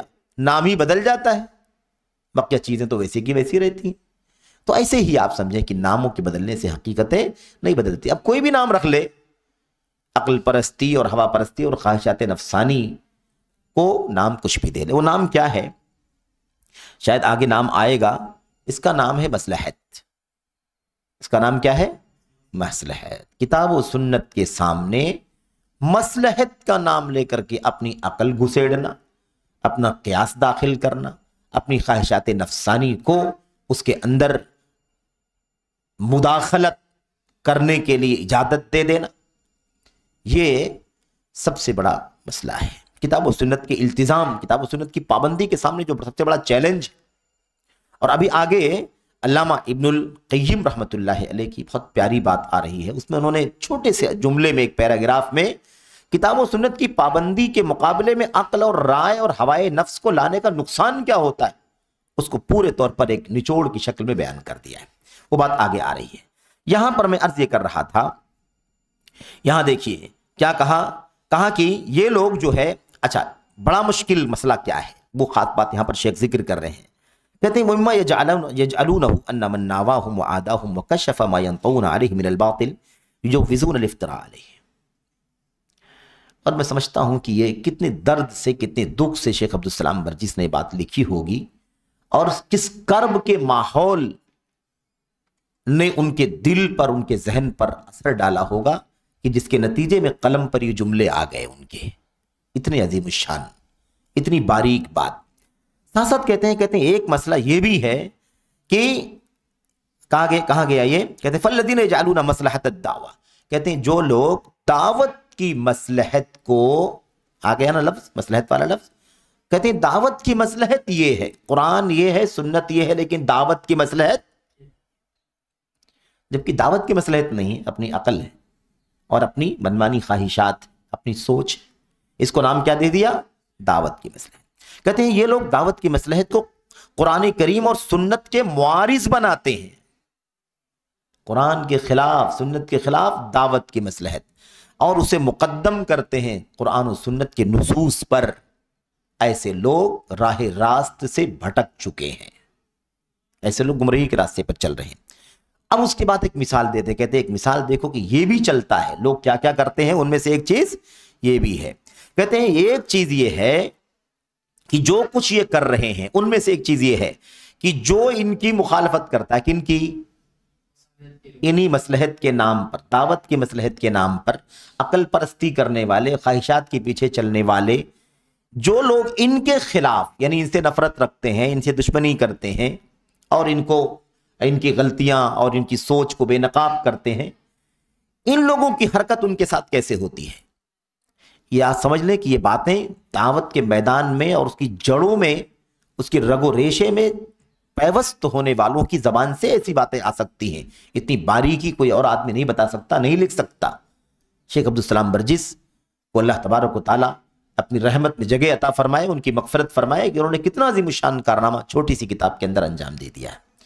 تو جو لوگ ان سے نفرت کرتے ہیں، ان سے دشمنی کرتے ہیں، اور ان کے یہاں جو باطل پایا جاتا ہے، جو باطل چھپا ہوا ہے، اس باطل کو جو لوگ بے نقاب کرتے ہیں، ان کے ساتھ ان کا معاملہ کیا ہوتا ہے؟ یہ لوگ ان کے خلاف جھوٹے پروپیگنڈے کرنا بھی جائز سمجھتے ہیں. ٹکراو آ گیا کہ نہیں آ گیا؟ بات چل رہی قرآن و سنت کے التزام کی. قرآن و سنت کے التزام سے ہٹنے کے بعد نتیجہ یہی ہونے والا ہے. ٹکراو ہوگا کہ نہیں ہوگا؟ جو قرآن و سنت کی پابندی کرتے ہیں ان میں، اور جو قرآن و سنت کی پابندی نہیں کرتے، اپنی عقل رائے فکر پر چلتے ہیں، ان میں ٹکراؤ ہونا ہی ہونا ہے. وہ دعوت کی مصلحت کے نام پر اپنی عقل کا استعمال کرتے ہیں، اور ہم جب ان کی عقل، ان کی رائے کے خلاف، ان کی خواہشات نفسانی کے خلاف بات کرتے ہیں تو یہ ہمارے خلاف جھوٹے پروپیگنڈا کرنا بھی جائز سمجھتے ہیں. اور یہ بھی دعوت کی مصلحت کے نام پر کہ دعوت کی مصلحت ہے، اور یہ لوگ ایسا بولتے. آج اخوانی یہی بات تو کہتے ہیں، دعوت کی مصلحت ہے، سب کو لے کر کے چلو، سب کو کیا کرو؟ لے کر کے چلو. مولانا مودودی صاحب کی جماعت کی جو سوچ ہے وہ کیا ہے؟ سب کو لے کر کے چلو، سب کو لے کر کے چلو، سب مل کر کے ایک نظام حکومت قائم کرو، پھر اس کے بعد توحید کی دعوت، سنت کی دعوت، فلاں فلاں کام کریں گے. ارے ابھی دعوت کی مصلحت ہے، ابھی کیوں اس کے خلاف بات کرتے ہو؟ معارضہ مت کرو، سب کو اکٹھا کرو، پہلے حکومت تو بننے دو. حکومتیں جہاں جہاں بنی ہے، کبھی کوئی دین کی، توحید کی، سنت کی کوئی دعوت انہوں نے نہیں دی ہے. تاریخ گواہ ہے، اس پر ہمیں اس وقت بات کرنے کی ضرورت نہیں ہے، موقع نہیں ہے. اور آج کل کے مولوی بھی ممبروں پر کھڑے ہو کر کے، جماعت اسلامی کے ممبروں پر کھڑے ہو کر کے بولتے ہیں کہ اتحاد کی آج موجودہ دور میں یہی ضرورت ہے، اور یہی اتحاد ہو سکتا ہے کہ سب کو اپنے اپنی رائے پر، اپنی اپنی عقل پر، اپنی اپنی خواہشات کے مطابق جو جس فرقے کا ہے اس پر عمل کرنے دو، کوئی کسی کے خلاف بات نہ کرے. رافضیت چلے، ہے نا، قبر پرستی چلے، بدعت چلے، عقل پرستی چلے، سنت کی مخالفت ہو، انکار سنت کرے، صحابہ کرام کے خلاف پردہ سرائیاں کرنے والے کریں، سب کچھ کرے، ان کے خلاف کوئی کسی کے خلاف بات نہ کرے. ہر آدمی اپنا کام کرے، لیکن کوئی کسی کے خلاف بات نہ کرے. سب لوگ اپنے اپنے راستے پر رہ کر کے آؤ، اکٹھا ہو جاؤ. یہ کیا ہے؟ یہی آج کل کی سوچ ہے. تو اب یہ مسئلہ جو بیان کر رہے ہیں، یہی مسئلہ ہے. کتاب و سنت کے التزام کے مقابلے میں اپنی عقل، اپنی رائے، اپنی ہوا پر. سوال یہ پیدا ہوتا ہے، بار بار یہ سوال آتا ہے کہ حکومت قائم کرنا، کس نبی کو اللہ تبارک و تعالیٰ نے کہا کہ آپ کی بعثت کا مقصد دنیا میں حکومت قائم کرنا ہے؟ سارے انبیاء کی بعثت کس لیے؟ مبشرین و منذرین. रुसुला रुसुलम मुबश्शिरीना व मुंज़िरीन, रसूलों को भेजा डराने वाला बनाकर और खुशखबरी देने वाला बनाकर, जन्नत की खुशखबरी, मग़फ़िरत की खुशखबरी दे ईमान और अहले हक को, और अहले बातिल को जहन्नम के अजाब से डराने वाला बना करके भेजा है। ये असल पैगाम था। नबी को भेजा अल्लाह तबारक व तआला ने, आखिरी नबी को। अल्लाह ने क्या फरमाया? अल्लाह ने फरमाया क्या है? कुरान की तिलावत करें, नफ्सों का तज़किया करें और किताब और हिकमत की तालीम दें। ये मिशन है नबी करीम सल्लल्लाहु अलैहि वसल्लम। कहाँ हुकूमत की बात करते, सब अपनी अक्ल अपनी ख्वाहिशात के मुताबिक काम करने वाले, और इस तरह की बातें करते हैं कि मसलहत है। कोई मसलहत नहीं, मसलहत कुरान है, मसलहत सुन्नत है, मसलहत सहाबा का रास्ता, उसके आगे कोई मसलहत नहीं है। और ये दीन किसी 100 साल 200 साल 500 साल 1000 2000 साल के लिए नहीं आया, ये उतर गया कुरान करीम सुन्नत क़यामत की सुबह तक के लिए उतर गए। कभी कोई ऐसा इशू नहीं आएगा कि इससे हट करके हम कोई फैसला करें और उसको मसलहत का या उसको ख्वाहिशात नफ्स, कि उसको मसलहत का नाम दे दें और ख्वाहिशात नफसानी और अकल परस्ती के सिवा कुछ ना हो। ऐसा मुमकिन नहीं है। कभी-कभी ऐसा लगता है कि क़यामत बहुत नजदीक है। ये बात हमको नहीं मालूम, आज से हो सकता है 1 लाख साल बाद क़यामत है। हाँ बिल्कुल, ये दीन वहीं पर कायम है। बिल्कुल, ये इस दीन की सच्चाई की बहुत बड़ी दलील है। और क़ुर्ब क़यामत की फिक्र तो हमको होनी चाहिए, तो सोचना ही चाहिए कि क़यामत करीब है। तो अल्लाह ने फरमाया कि आपको क्या मालूम क़यामत करीब है। तो जो बहुत लंबा दौर है, लंबा ज़माना भी जो है ना, वो भी आखिरत के मुकाबले में बहुत छोटा, इसलिए क़यामत करीब है। कि दुनिया को अल्लाह ने क्या फरमाया? कलील, दुनिया का मता आखिरत के मुकाबले में कलील, फमा मताउल हयातिद दुनिया फिल आखिरति इल्ला कलील, बहुत थोड़ा है। इस एतबार से है तो क़यामत तो करीब ही है। हमें ये बात समझनी है कि हालात और फितनों के साथ साथ हमारा ये एहसास बढ़ता जाए कि क़ुर्ब क़यामत से हम गुजर रहे हैं। यकीनन हम दो तेज़ी के साथ क़यामत की तरफ जा रहे हैं, जबकि हमें इल्म नहीं, अल्लाह ताला ही जानता है क़यामत कब आएगी। लेकिन ये फिक्र होनी चाहिए, कुल्लु मा हुवा आतिन करीब, हर आने वाली चीज़ करीब है। क़यामत भी आने वाली है, करीब है। वो इतनी करीब है कि कुरान में उसको समझाने के लिए अल्लाह ने कल का नाम दिया है। मा क़द्दमत लिग़द, कल के लिए क्या भेजा, क्योंकि हमारे लिए सबसे पहले सबसे करीबी चीज़ क्या है? आज के मुकाबले में सबसे करीब क्या है? कल है। इसलिए उससे करीबी और कोई मिसाल हमारी ज़िंदगी में नहीं है समझने के लिए। अल्लाह ने कुरान में आखिरत को, क़यामत को कल का नाम दिया है। बहरहाल तो यहाँ जो बात असल है ख़ास, वो ये नुक्ता देखें कि जब भी कोई आदमी बेनकाब करता है इनकी नफ्स परस्ती को, अकल परस्ती को, बातिल को, तो ये लोग उसके खिलाफ झूठ बोलना, इफ्तरा पर्दाजी करना भी जायज़ करार देते हैं और तोहमतें चिपका देना भी जायज़ समझते हैं। झूठी झूठी तोहमतें चिपका देते हैं। आज सलफ़ियों को, अहले हदीसों को क्या क्या नाम नहीं दिया जा रहा है। मुतशद्दिद कहा जा रहा है, हट धर्म कहा जा रहा है, मसलहत नहीं समझते हैं, ये है ना, इत्तिहाद के बजाय इख्तिलाफ पैदा कर रहे हैं, इंतिशार पैदा कर रहे हैं। सारे नाम दिए जा रहे हैं कि नहीं दिए जा रहे हैं? और जो पुराने नाम थे, वो जो अकीदे के बाब में कि कोई हशविया कह रहा है, कोई मुजस्सिमा कह रहा है, कोई और नाम दे रहा है, वो अलग चीज़। आज अपने दौर के नाम देख लो तो कोई आपको वहाबी कह रहा है, तो कोई आपको गैर मुक़ल्लिद कह रहा है, तो कोई आपको यहूदियों, आपको अंग्रेज़ों का पिट्ठू कह रहा है, कोई दुनिया भर के लोग नाम दे रहे हैं। तो ये फितना अंगेज़ी करना ये आमतौर पर नफ्स परस्तों का काम है। अल्लाह तबारक व तआला ने क्या फरमाया? यहाँ शेख अब्दुल सलाम बर्जिस क्या कह रहे हैं? कह रहे हैं क्योंकि ये उनकी नज़र में दावत की मसलहत है। ये सब कुछ जो करते हैं किस नाम पे करते हैं? दावत की मसलहत के नाम पर, कि दावत की मसलहत है और ये लोग मुखालफत कर रहे हैं हमारी। इस तरह लोग करते हैं। इनको इस बात से नसीहत नहीं मिलती, शेख कह रहे हैं इनको इस बात से नसीहत नहीं मिलती कि अल्लाह ताला फरमाता है वल्लज़ीना युज़ूनल मुमिनीना वल मुमिनाति बिगैरि मक्तसबू फ़क़द इह्तमलू बुहतान व इस्म मुबीना, कि जो लोग ईमान वाले मर्दों को, ईमान वाली औरतों को तकलीफ पहुंचाते हैं बगैर किसी जुर्म के जो उन्होंने किया है, तो ऐसे लोग इह्तमलू बुहतानन व इस्म मुबीना, बहुत बड़े बुहतान बाजी का बोझ उनकी गर्दन पर है और बहुत खुले गुनाह का बोझ उनकी गर्दन पर है, लेकिन इनको एहसास नहीं होता है। तो ये बहुत बुनियादी चीज़ है इस आयत करीमा से। तो खुलासे कलाम ये है कि ये जो नफ्स परस्तों का तरीका है, क्या है? नफ्स परस्तों का जो तरीका है ये असल में एकदम सरासर गलत है और खुली गुमराही है। ये खुली क्या है? ये गुमराही है। खुलासे कलाम ये है कि ये जो पैगाम आपको इस आखिरी दर्स में, यानी आखिरी इस उसूल में, 10वें उसूल में दिया जा रहा है, ये बहुत बुनियादी पैगाम है। और देखो पूरी दुनिया में सबसे बड़ा फसाद नफ्स परस्ती की तरफ से आया है। हवाए नफ्स, ख्वाहिशात नफसानी की गुलामी, अक्ल और दानिश पर मुजर्रद एतमाद, इसी बुनियाद पर सारा शर, सारा फसाद क्यों आया है? इसलिए जहां पर इत्तिबा का हुक्म दिया जाता है वहीं यह बताया जाता है कि नफ्स के पीछे नहीं चलना है, नफ्स के पीछे नहीं चलना। अच्छा, जो लोग अल्लाह के फजल करम से शेख अब्दुल सलाम बर्जिस रहमतुल्लाह अलैह और जो भी सलफियत के मामले में बहुत गहरे इल्म के बसीरत के मालिक होते हैं, वो चीज को समझते हैं कि किसी मसलहत को जिसको आज समझा जा रहा है कि यह मसलहत है, अगर वो उसूलों पर वो चीज नहीं बैठती है तो बज़ाहिर वक्ती तौर पर वो मसलहत नजर आ सकती है, लेकिन अंजाम के एतबार से कभी वो मसलहत नहीं हो सकती है। इससे पहले भी आपके सामने बात आई थी, कुस्सास का जिक्र आया था ना। कुस्सास जो लोग वाक़यात, किस्से और क्या नाम है, आखिरत और जन्नत जहन्नम वगैरह का तस्करा करके या ऐसी बहुत सारी बातें बयान करके लोगों के दिलों को खींच लेते हैं। अगर ये मसलहत होती कि चलो कम से कम कुछ ना कुछ तो काम करेंगे, ये अगर 2 बात गलत बोलेंगे तो 10 बात में से 2 बात गलत तो 8 बात तो अच्छी बोलेंगे ही, खैर ही फैलेगा, कम से कम कुछ ना कुछ तो अच्छा ही फैलेगी। अगर इस मसलहत को, या अगर ये चीज मसलहत होती तो हमारे असलाफ इसको मसलहत समझा होता है कि नहीं समझा?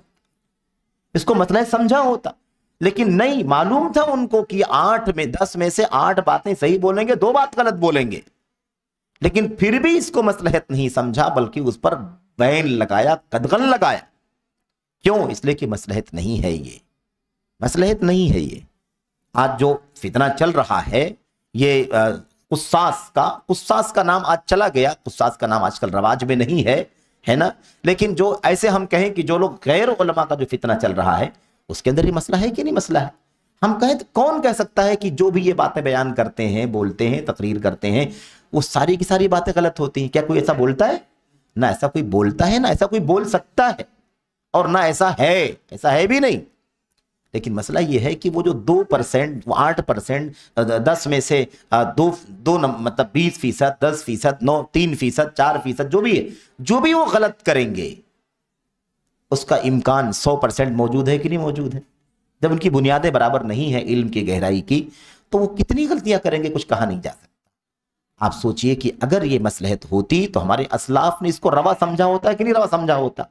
फिर आजकल के वक्त के फितने और इसके मुकाबले में उस दौर में भलाई का ज्यादा गलबा, सहाबा का दौर है, ताबीन का दौर है, तबे ताबीन का दौर है, आज से तो लाख गुना बेहतर था ना भाई। वो उस दौर में बर्दाश्त नहीं किया हमारे असलाफ ने।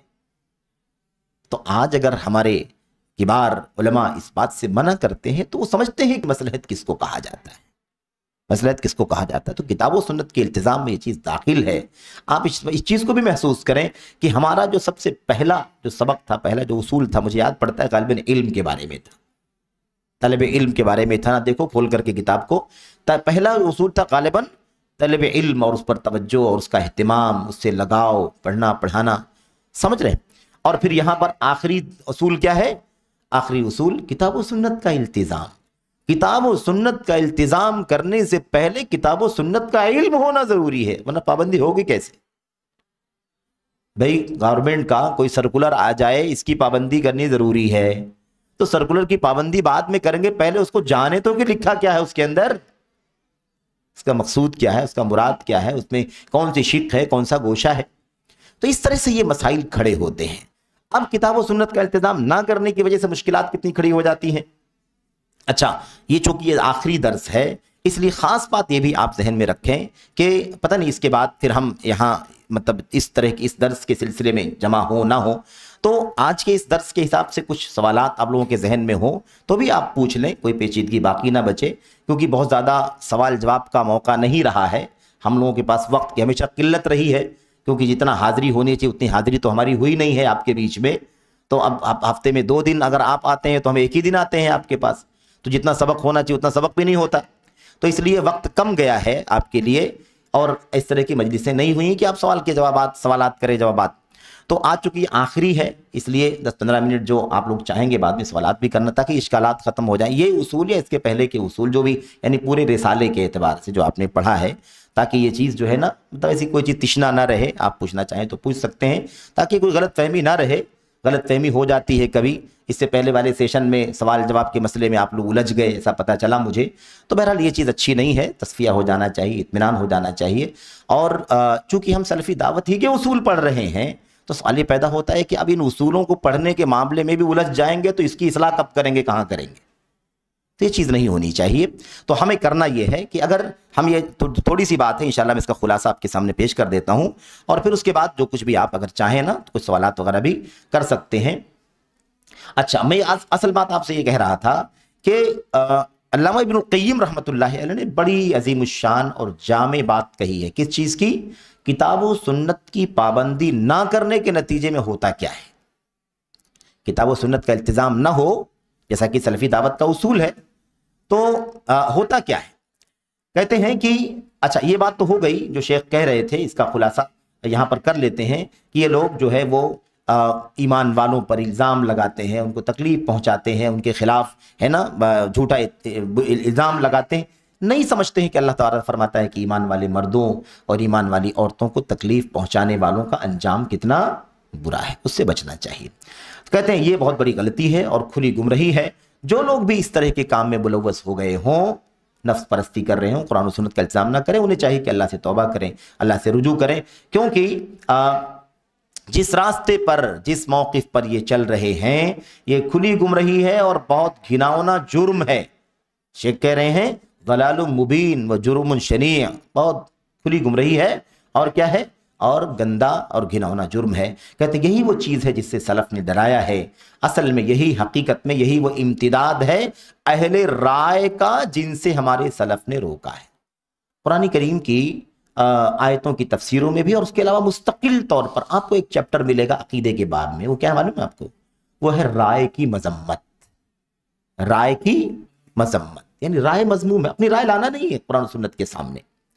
और हज़रत उमर बिन खत्ताब कहा करते थे, और बहुत प्यारी बात है, और सब मौजू बातें करें तो बात लंबी हो जाती है और इख्तिसार के साथ बात करनी है। उमर बिन खत्ताब कहा करते थे, कहते थे कि दीन में राय को मजमूम समझो, इत्तहिमुर रअय फिद्दीन, दीन के अंदर राय को मुत्तहम करो कि दीन के मामले में राय कभी सही नहीं हो सकती है।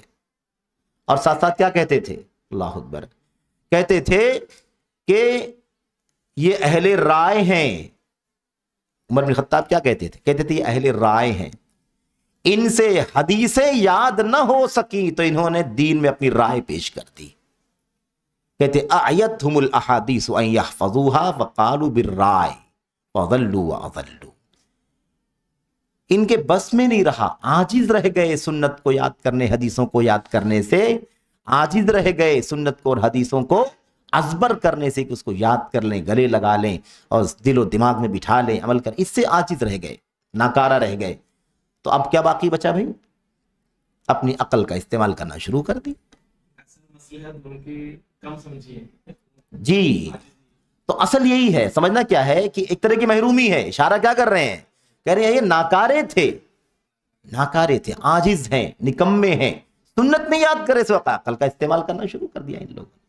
तो इसमें यही नहीं बताना मकसद है कि सुन्नत के मुकाबले में राय मजमूम है, बल्कि ये भी बताना है कि महरूमी है, ये अहल नहीं है सुन्नतों को याद करने के, नाकारे हैं, इसलिए सुन्नतों को याद नहीं कर सके, हदीसों को नहीं अजबर कर सके। फ़क़ालू बिर्राय, अपनी राय से कह दिया।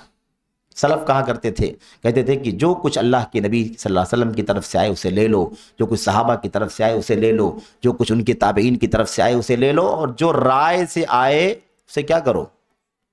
उसे रद्द कर दो, छोड़ दो, दीवार पे मार दो। तो पढ़ी है ना आपने।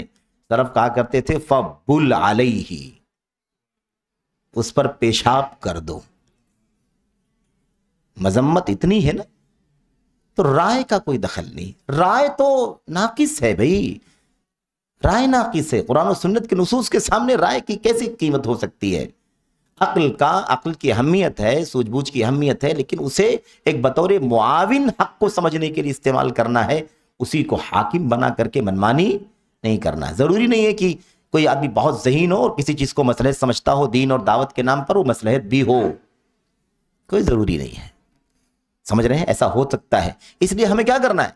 صرف سلف کی طرف پلٹنا ہے، قرآن کی آیتیں دیکھنا، حدیثیں دیکھنا ہے، اور ہمارے اسلاف نے کیسے سمجھا ہے اسی کو مصلحت سمجھنا ہے۔ آج مصلحت کے نام پر کوئی نیا کام نہیں کرنا ہے۔ اگر وہ مصلحت ہوتی، ہمارے اسلاف کرتے کہ نہیں کرتے؟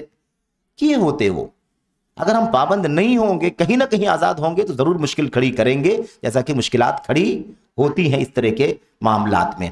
تو صاف بات ہے کہ سلف صالح کہتے ہیں کہ یہ جو کام چل رہا ہے یہ دراصل وہی جو اہل رائے کا طریقہ ہے، اسی سلسلہ آگے بڑھا، اسی کا امتداد ہے جسے ہمارے سلف نے منع فرمایا ہے۔ اور یہاں تک کہتے ہیں کہ ان بدعتیوں کے اہل رائے کے درمیان اور ہمارے اسلاف کے درمیان بہت خطرناک جنگیں ہوئی ہیں، معارک طاحنہ۔ طاحنہ جانتے ہیں نا، طحن کے معنی ہوتے ہیں، مطحنہ کسے کہتے ہیں؟ چکی کو پیسنے والی مشین، تو کہتے ہیں حروب معارک طاحنہ، پیسنے والی جنگیں ہوئی ہیں۔ یعنی کیا مطلب؟ ایک دم یعنی خطرناک خونخوار جنگیں ہوئی ہیں۔ حتی نصر اللہ تعالی اہل سنت، یہاں تک کہ اللہ تعالیٰ نے اہل سنت کی مدد فرمائی اور باطل پرستوں کے باطل کو اللہ تعالیٰ نے اس کو کچل کر کے رکھ دیا۔ بہرحال کتاب و سنت کی اگر کو ہم تحکیم نہیں کریں گے، پابندی نہیں کریں گے اپنی تمام تر حالات میں، تمام تر کاموں میں، تو اس میں کوئی شک نہیں کہ اس کے نقصانات، اس کے مفاسد بہت زیادہ ہوں گے۔ ابن قیم والی بات یہاں پر آ گئی۔ علامہ ابن قیم نے الفوائد کے اندر یہ بات نقل کی ہے۔ الفوائد، اور علامہ ابن قیم کی کتاب الفوائد معروف کتاب ہے، اور ایسی ان کی کتاب ہے بدائع الفوائد، اس میں ہے فوائد اور اس میں ہے انوکھے فوائد۔ بہرحال یہ سب ان کے علم کے سمندر کا حصہ ہے جو انہوں نے اپنی کتابوں میں اڈیل دیا ہے۔ اللہ تعالیٰ ان پر اپنی رحمتوں کی برکھا برسائے۔ ابن قیم رحمۃ اللہ علیہ، آمین رب العالمین، وہ انہوں نے بہت سارے مفاسد کو گنایا ہے کہ کیا انجام ہوتا ہے کتاب و سنت کو حاکم نہ بنانے کی صورت میں، کتاب و سنت کو فائنل جج نہ بنانے کی صورت میں انجام کیا ہوتا ہے۔ میرے بھائیوں، کہتے ہیں کہ جب لوگوں نے کتاب و سنت کو فیصلہ کرنے والا بنانے سے اعراض کیا اور اس سے فیصلہ لینے سے منہ موڑنے لگے اور یہ عقیدہ بنا لیا کہ کتاب و سنت پر اکتفا کرنا ضروری نہیں ہے، کتاب و سنت پر اکتفا کرنا ضروری نہیں ہے، اور کیا کیا؟ رائے کی طرف چلے گئے، قیاس کی طرف چلے گئے۔ استحسان یعنی اچھا کام ہے، کوئی چیز جو اچھا لگے آدمی کو تو کیا کہے؟ استحسان، اچھا تو ہے، اس میں کیا برا ہے، اس پر چلے گئے۔ اور چلے گئے شیوخ کے اقوال، کیا مطلب؟ بزرگوں کی باتیں، بڑوں کی باتیں، سنت کے مقابلے میں، کتاب و سنت کی کو حکم بنانے کے مقابلے میں یہ سارے کام کرنے لگے۔ اسی کی بات چل رہی ہے کہ جب کتاب و سنت سے اعراض کیا اور یہ سارا کام شروع کیا تو کیا ہوا؟ کہنے لگے عارض لهم من ذلك فساد في فطرهم، اس کے نتیجے میں ان کی فطرتوں میں بگاڑ آنے لگا۔ دیکھو، ہلکا نہیں سمجھنا چاہیے ہمیں، کبھی ہمیں بہت ہلکی چیز لگتی ہے کہ اتنے سے کیا بگڑتا ہے، اس میں تو مصلحت لگ رہی ہے۔ مسئلہ سیدھا سیدھا یہ ہے کہ بھئی ہمیں کوئی چیز اپنی طرف سے مصلحت سمجھنا ہی نہیں ہے۔ مصلحت وہی ہے جو گزر چکا ہے، قرآن میں اتر چکا، نبی کی سنت میں اتر چکا، اور صحابہ اور سلف کی سیرت میں ڈھل چکا، وہی مصلحت ہے، اس کے آگے جانا ہی نہیں ہے۔ اگر ہم نے مصلحت کے نام پر کچھ نکالا تو پھر اس کا خطرہ، اس کا نقصان حتمی طور پر امت کو برداشت کرنا پڑے گا، جھیلنا پڑے گا۔ تو صاحب دیکھیں، سب کچھ کہہ دیا انہوں نے، سب کچھ کہہ دیا۔ رائے کی طرف مائل ہونا، قیاس کی طرف مائل ہونا، استحسان یعنی اچھا سمجھنا، اور بڑوں کی، بزرگوں کی ہے نا کے نام پر، جو اپنے لوگوں کے، اپنے خاندان اور قوم قبیلے وغیرہ کے جو بڑے ہوتے ہیں ان کو کہتے ہیں، جب ان لوگوں نے یہ کام کیا تو اس کی وجہ سے ان کی فطرتوں میں بگاڑ آ گیا۔ فطرت میں بگاڑ، کیا انجام ہوا؟ فطرت میں بگاڑ آیا۔ ظلمۃ فی قلوبہم، دلوں کے اندر تاریکی پیدا ہو گئی۔ اللہ اکبر۔ اور آج حالت یہ کہ سمجھاؤ تو لوگ سمجھتے بھی نہیں ہیں۔ ہمارے بڑے ہم کو سمجھاتے ہیں تو سمجھنے کو بھی تیار نہیں ہوتے، کیونکہ انہوں نے جو سمجھا، ان کی جو عقل ہے نا وہ ان کو سمجھنے نہیں دیتی ہے۔ وہ یہ بتاتی ہے کہ تجھ سے بڑھ کے تو کوئی ہے نہیں۔ لوگوں نے کہا کہ نہیں کہا بھائی، یہ بھی انہی فتنوں میں سے ایک فتنہ تھا جو ڈاکٹروں کا، انجینئروں کا، وکیلوں کا فتنہ تھا۔ انہی فتنوں میں سے ایک فتنہ یہ بھی تھا کہ بڑے بڑے ائمہ کے خلاف زبان کھول دیا۔ کسی نے کہہ دیا امام بخاری بھی تو انسان ہی تھے، ان کو عقل تھی تو کیا ہم کو عقل نہیں ہے؟ کسی نے کہہ دیا امام ذہبی امام ہی تو تھے، مورخ ہی تو تھے، وہ بہت ذہین فتین تھے تو کیا ہم ذہین فتین نہیں ہیں؟ سمجھ رہے ہیں؟ اتنی جرت سے کیا ابن حجر، کیا ذہبی، کیا فلاں بڑے بڑے ائمہ کوئی خاطر میں نہیں لاتے۔ امام بخاری کی کیا قیمت ہے؟ تو یہ صورتحال ہے۔ یہ کس کا کام ہے؟ یہ انہی برادروں کا کام ہے، ڈاکٹروں کا، انجینئروں کا کام ہے، جنہوں نے اتنی جرت سے بات کہی ہے۔ مولانا مودودی نے کہا تھا نا، امام بخاری انسان ہی تو ہے، ٹھیک ہے ان کی کتاب بہت معتبر ہے حدیث کی، لیکن پھر گھوم پھر کر کے फाइनल बात तो यही है कि वो इंसान ही थे। इंसान बोलने का मकसद क्या, हम थोड़ी फरिश्ते बोलते हैं। हाँ, हम भी ये कहते हैं कि मसला इंसान का नहीं है, मसला ये है कि उस किताब की सिहत पर उम्मत का इजमा है। शर्तें हदीसों के परखने की वो हैं जो दुनिया में आज तक किसी ने नहीं रखी है। आप लोगों ने पढ़ा भी होगा, मैं उसमें जाना नहीं चाहता अभी। तो कहने का मतलब ये है कि इस तरह की बातें कहना क्या है। इमाम बुखारी को, उनकी किताब को गैर मोतबर बनाने का ये रास्ता है कि नहीं रास्ता है? उसका रास्ता क्या है? अकल। अकल वाली बात अगर ना होती ना तो इतनी जुर्रत की आदमी नहीं करता। अकल आपकी ज्यादा है, उनकी ज्यादा, इससे कते नजर जो हदीसों का जो जखीरा है, उसमें जो रावियान है, जो सनदें हैं, उसमें जो शर्तें बरती गई हैं, उसकी बुनियाद पर आपकी अकल मान लें या उसको मान लें। सेहत के लिए आपकी अकल और उसकी अकल का मयार है, या सेहत के लिए जो सुन्नत को परखने के जो उसूल हैं, सनदों में, रावियों में, सनद में, मतन में, और उसकी जाहिर बातिन इल्लतों को समझने में, उसको मयार बना दे कि आपकी बातों को मयार बना ले। ये लोगों ने नहीं समझा। अच्छा, उसके बाद देखिए क्या कहते हैं, दिलों में तारीकी पैदा होती है, वह कदरुन फी अफहामिहिम, और समझ में मैलापन आ जाता है। समझ में क्या आ जाता है भाई? कदर, कुदूरत, मैलापन आ जाता है, मटियाला हो जाता है, यानी अकल फ्रेश नहीं रहती। समझ जो है ना, वो समझ एकदम सुथरी नहीं रहती है, गदलापन आ जाता है। और क्या होता है उसके आगे क्या फरमाया? महकुन फी उकूलिहिम, और अकलों में मतलब अकल मिट जाती है। अकल जो उसके अंदर शार्पनेस होता है, जो तेजी होती है, वो क्या हो जाती है? मिट जाती है। और क्या फरमाया? वो अम्मतहुम हाज़िहिल उमूर, और ये सारी चीजें उनमें शामिल हो जाती हैं। वह गलबत अलैहिम, और उन पर ऐसे हावी हो जाती हैं, गालिब हो जाती हैं कि क्या बड़ा क्या छोटा सब उसी रंग में रंग जाते हैं।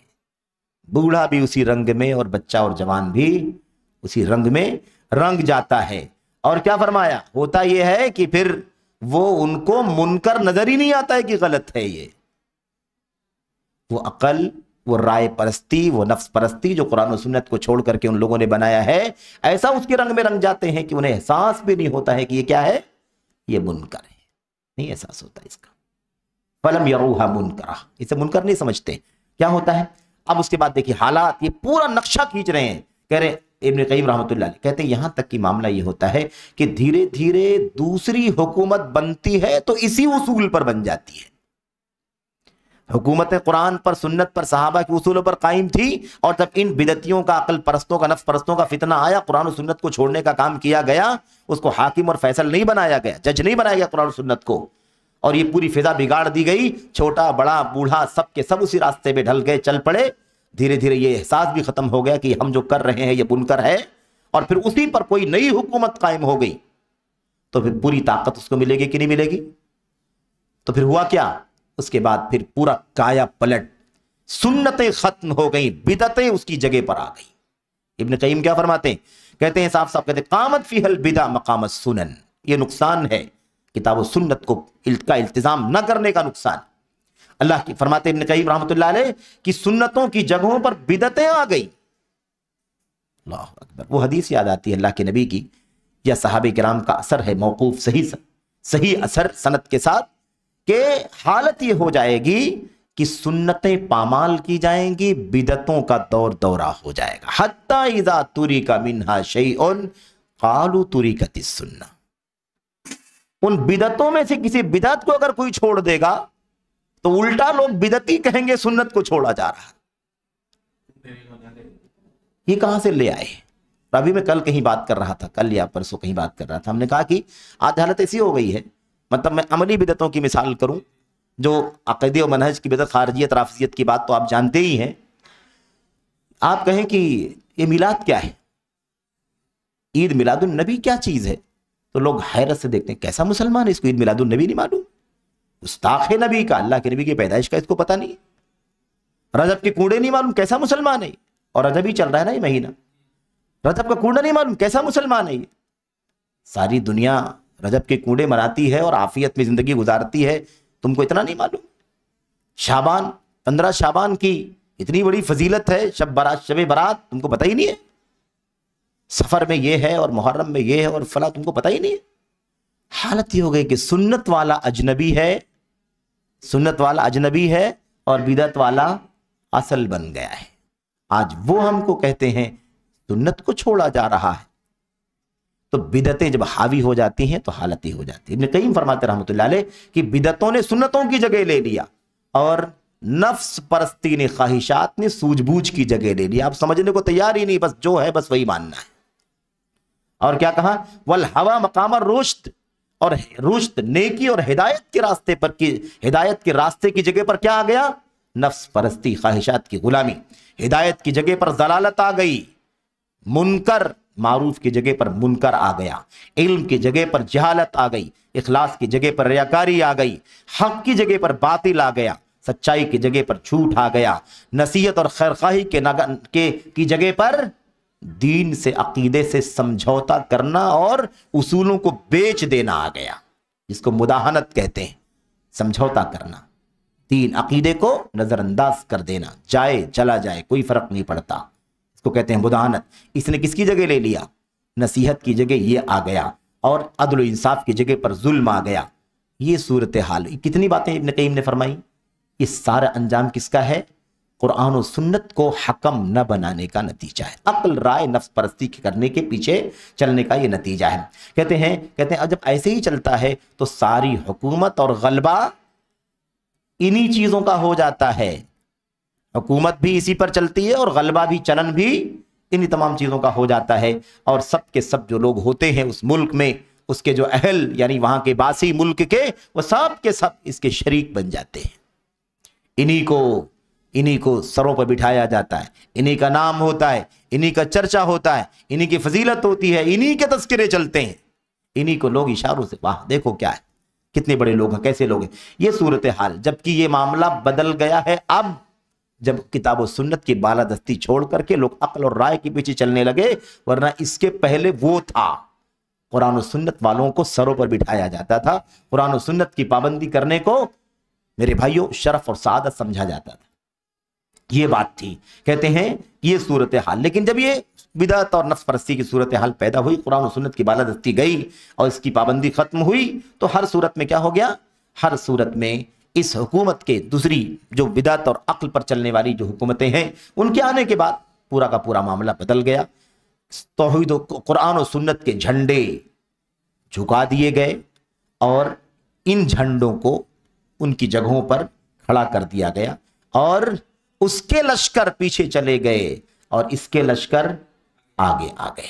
इस तरीके से अब साफ साफ ये बात कहते हैं जब ये सूरत हाल हो जाए कि तुम देखो, जब दुनिया में ये हाल हो जाए, ये अहले सुन्नत को, कुरान और सुन्नत की बालादस्ती की चाहत रखने वालों को नसीहत करते हुए कह रहे हैं शेख अल्लामा इब्नुल क़य्यिम रहमतुल्लाह अलैह, और ये जुमला याद रखना हमेशा, कहते हैं जब ये हालत हो जाए कि ऐसी हुकूमत आए जो इस तरह का काम करना शुरू कर दे और सुन्नत को, कुरान और सुन्नत की जगह पर बिदअत और नफ्स परस्ती के झंडे खड़े कर दिए जाएं और कुरान और सुन्नत की बालादस्ती के लश्कर पीछे चले जाएं, इनके लश्करों को, हवस परस्ती और अक्ल के लश्करों को आगे बढ़ा दिया जाए, ऐसी हालत जब दुनिया में हो जाए तो समझ लो कि अब ईमान वालों के लिए जमीन के ऊपर रहने के बजाय जमीन के नीचे रहना बेहतर है।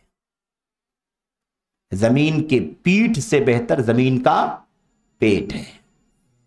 अलैहिस्सलाम, आई बात समझ में ना।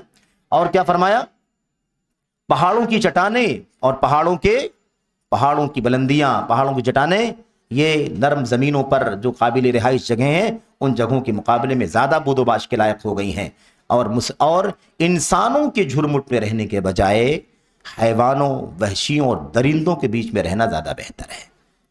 क्यों? इसलिए कि इससे बदतर हालत क्या हो सकती है, किताब और सुन्नत की बालादस्ती खत्म कर दी जाए, किताब और सुन्नत की तहकीम और मुहाकमा छोड़ दिया जाए, अकल, राय, क़ियास और दानिश्वरी, लॉजिक और ऐसे ही हवस और नफ्स परस्ती को उसकी जगह पर फैला दिया जाए, तो ऐसी सूरत में यही सूरत हाल बनती है। इसलिए कह रहे हैं आखिर में, कहते हैं तमाम अल्लाह के दीन के दाइयों पर वाजिब है कि किताब और सुन्नत का इल्तिज़ाम करें अपने तमाम तर हालात में, तमाम तर अहवाल में, तमाम तर शुऊन में, तमाम तर अहवाल में। इसकी वजाहत हो चुकी है कि तमाम तर हालात का मतलब क्या है और तमाम तर उमूर का मामला का माना क्या है।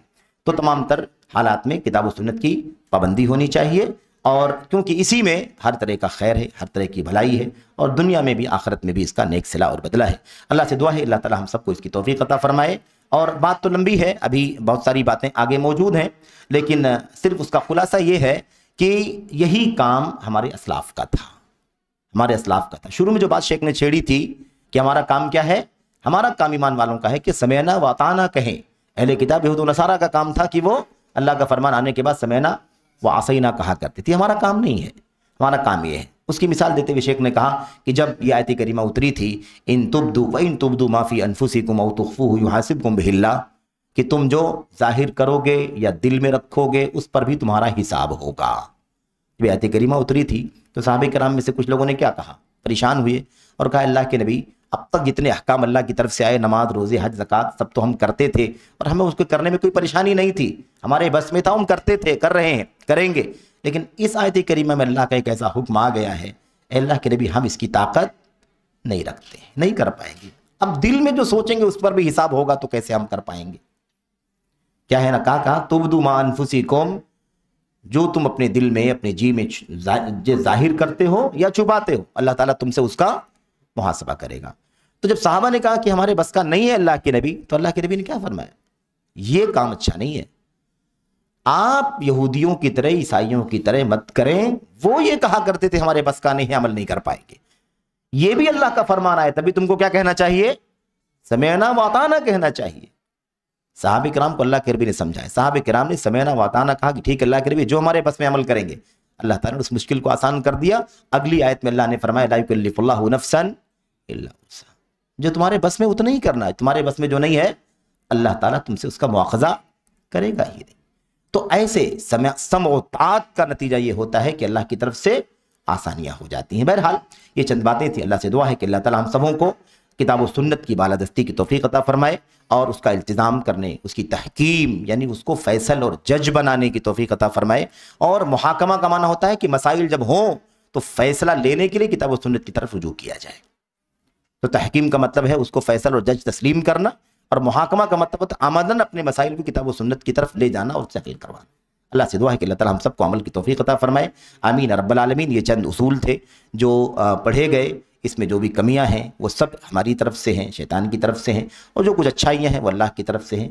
और जो कुछ कमियां कोताहियाँ हुई हैं मैं अल्लाह ताला से माफ़ी और इस्तिग़फ़ार का, मग़फ़िरत का सवाल करता हूँ और दुआ करता हूँ कि अल्लाह तबारक व तआला इस कार्य खैर को बाबरकत बनाए और आप तमाम लोगों को, मुझको, आपको, सभी लोगों को अल्लाह अज़्ज़ व जल इन हिदायत से जो कुरान और सुन्नत और सलफ़ उम्मत की तालीमात की रोशनी में इस रिसाले में हमने पढ़ा है, अल्लाह ताला हम सबको उससे नफ़ा पहुँचाए और अल्लाह ताला हम सबको अपनी अमली ज़िंदगी में उसे बरतने की तौफीक अता फरमाए। ऐसा ना हो कि एक राय और एक नज़रिया बन करके रह जाए, एक थियरी बन करके रह जाए। अल्लाह अज़्ज़ व जल इसे अमली ज़िंदगी में बरतने की तौफीक अता फरमाए, आमीन या रब्बल आलमीन। सल्लल्लाहु वसल्लम व बारक अला नबीना मुहम्मद व अला आलिहि व सहबिहि अजमईन। अस्सलामु अलैकुम व रहमतुल्लाहि।